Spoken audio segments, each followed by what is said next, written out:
For roughly 95% of human existence, there were no governments. No kings, no laws written down, no taxes, no armies, no borders. Just small, loosely organized groups making decisions together, with nobody really in charge in the way we understand it today. And then, in a relatively narrow window of time, something changed. Humans invented an entirely new way of organizing themselves, one so powerful and so effective that it now covers almost every square inch of the planet. We call it the state. So when did this actually happen?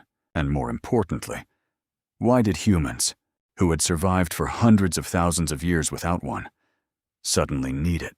Before we can answer when, we need to be precise about what. A state isn't just any organized group of people.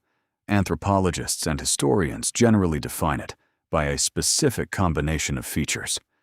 A centralized government with real authority over a population, social hierarchy with specialized roles, the ability to collect taxes or tribute, organized military force, and typically, some system of law or formal rulemaking. This is very different from smaller-scale societies, bands, tribes, and even chiefdoms, which had leadership and organization, but not this same concentrated, institutionalized structure of centralized power. For most of human history, people lived in small hunter-gatherer bands, groups of maybe a few dozen people, with leadership that was informal, situational, and rarely permanent. As populations grew and agriculture developed, some groups organized into tribes, larger, but still generally without centralized permanent authority. Eventually, some societies developed into chiefdoms, featuring a single recognized leader with real, sometimes hereditary authority, and early forms of social ranking. Chiefdoms are considered an important stepping stone, but they still lacked the full institutional complexity, bureaucracy, formal taxation, standing military structures that defines a true state. Most archaeologists and historians point to Sumer in ancient Mesopotamia, modern-day Iraq, as the location of the earliest clearly identifiable states, emerging around 3,500 to 3,000 BCE, centered on city-states like Uruk. These weren't just large settlements.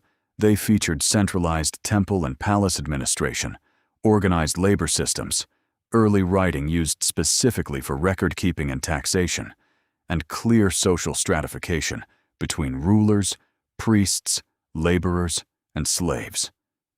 This wasn't a village that simply grew large. It was a fundamentally new way of organizing an entire society. The environment of ancient Mesopotamia played a huge role in why the state emerged there so early. The region depended heavily on large-scale irrigation systems to manage water from the Tigris and Euphrates rivers for agriculture. Building and maintaining these irrigation networks required coordinated labor on a scale far beyond what informal tribal leadership could organize effectively. This gave rise to what's often called the hydraulic theory of state formation, the idea that managing large-scale water systems necessitated centralized planning, labor coordination, and eventually formal authority to enforce cooperation. Here's something genuinely fascinating. States didn't just form once and spread everywhere from a single origin point. They emerged independently in multiple separate regions of the world at different times, with no direct contact between them. Ancient Egypt unified into a centralized state around 3,100 BCE along the Nile River. The Indus Valley civilization, around 2,600 BCE, developed sophisticated urban centers with clear centralized planning.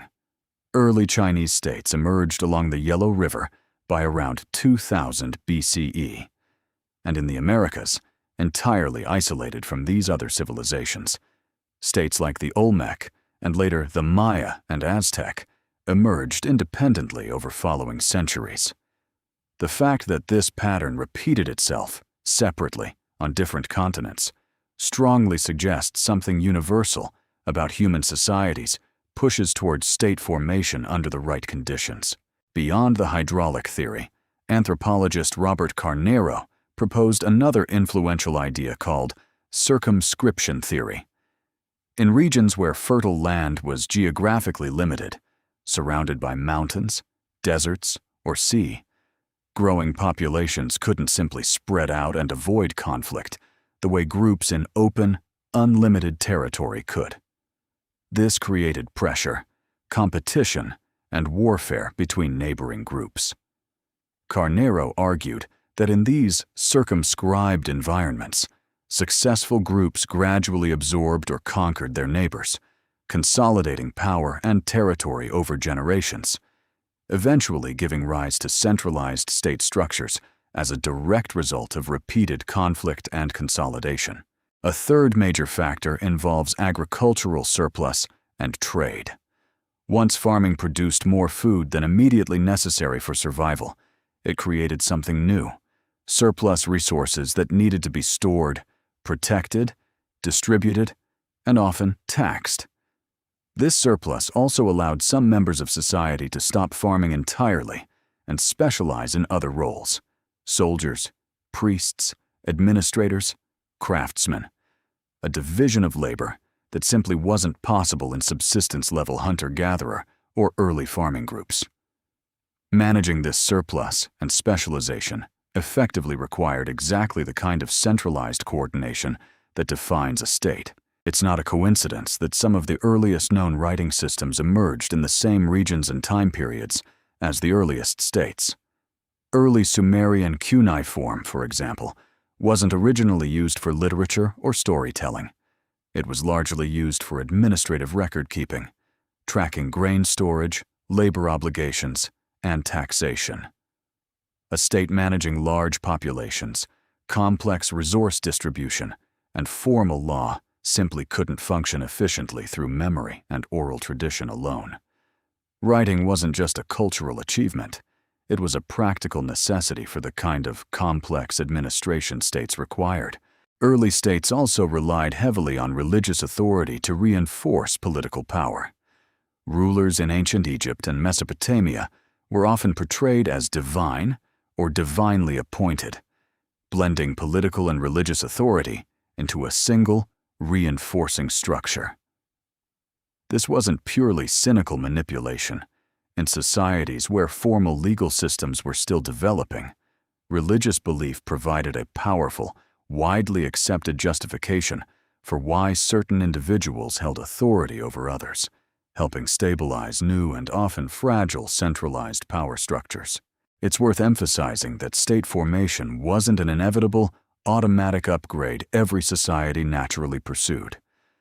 Many societies throughout history remained organized as bands, tribes, or chiefdoms for extremely long periods, sometimes deliberately avoiding the concentrated power, taxation, and loss of independence that state structures introduced. Some anthropologists argue that certain groups actively resisted state-like organization, recognizing, long before we had the vocabulary to describe it, that centralized power came with real costs: less individual autonomy, forced labor obligations, and vulnerability to abuse by rulers. Early states brought real benefits: coordinated infrastructure, organized defense, trade networks, and monumental achievements like large-scale irrigation, architecture, and eventually writing and law. But they also introduced new problems that simply didn't exist in smaller societies. Forced labor and taxation enforced by authority rather than negotiated cooperation. Social inequality formalized and often made hereditary, and organized warfare conducted at a scale far beyond small tribal conflicts. The state solved certain survival and coordination problems, but created entirely new categories of social and political problems in the process. Nearly every political structure in the modern world, from small nations to global superpowers, descends conceptually from this same basic innovation: centralized authority, formal law, taxation, and organized administration over a population.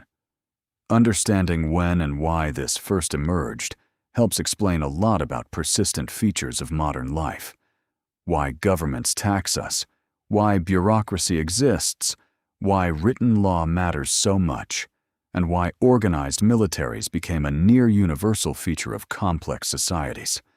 The state wasn't inevitable, but once it emerged, it proved remarkably effective at outcompeting less centralized forms of social organization. So when did early humans first form a state? The clearest evidence points to Sumer, around 3,500 to 3000 BCE, with independent states forming later and separately in Egypt, the Indus Valley, China, and the Americas. It emerged through a combination of environmental pressure, resource management, population growth, conflict, and the need to coordinate increasingly complex societies, not through a single event, but through a slow, repeated pattern that appeared again and again across the world.